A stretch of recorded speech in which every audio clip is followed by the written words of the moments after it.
伊朗向俄罗斯出口弹道导弹，其技术渊源与中国有点关系，它的设计理念才是亮点。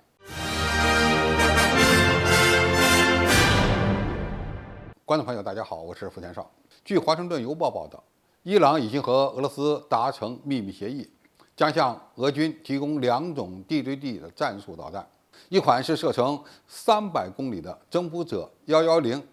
短程弹道导弹，另外一种是射程高达700公里的真主之剑中短程弹道导弹。这是伊朗向俄罗斯出口无人机之后，再次出口可能会影响到俄乌战局的关键性武器。伊朗向俄军提供的见证者136无人机，现在是俄乌战场上的明星。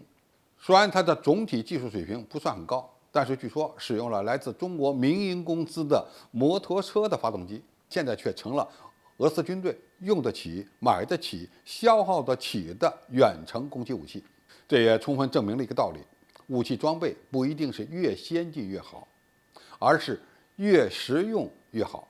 此次伊朗打算向俄罗斯出口的征服者110和真主之剑这2款弹道导弹，也是经过实战检验的明星武器。它们曾经用于打击美国驻伊拉克的军事基地，并且在也门冲突、伊拉克战争等局部战场上被广泛使用。其弹头部是一个450公斤级的高爆弹头，它采用惯性制导加卫星修正，原概率误差可达5米左右，这个精度已经相当不错了。征服者110短程弹道导弹最引人注目的一件事是伊朗为了报复美国刺杀苏莱曼尼将军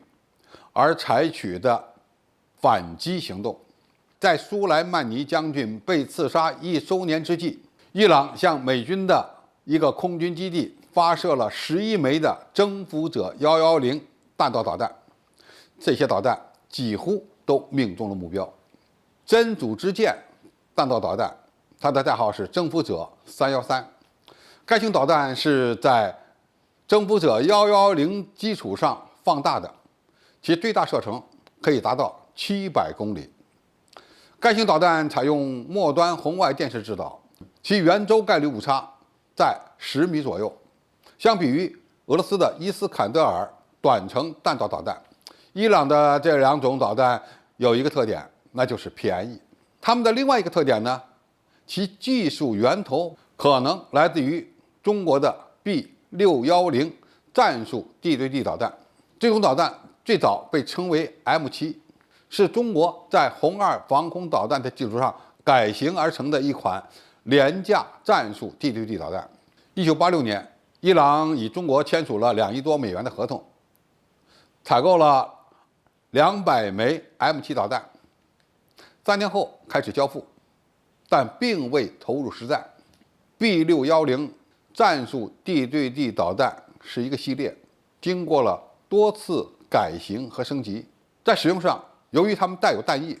因此它飞行过程中并不完全是抛线弹道，而是全程在大气层内飞行。这种带有弹翼的近程战术地对地导弹发射之后呢，有爬升段、平飞段、俯冲段，而且它的弹道是可以发生变化的，也就是说，导弹能够在飞行过程中实施有限的机动，拥有比较高的打击精度和突防能力。在 B610的基础上，我国的研制部门又开发出了 B611系列的弹道导弹，比如增程型的 B611M 和反辐射型的 B611MR， 它们都是射程在300公里以内的弹道导弹。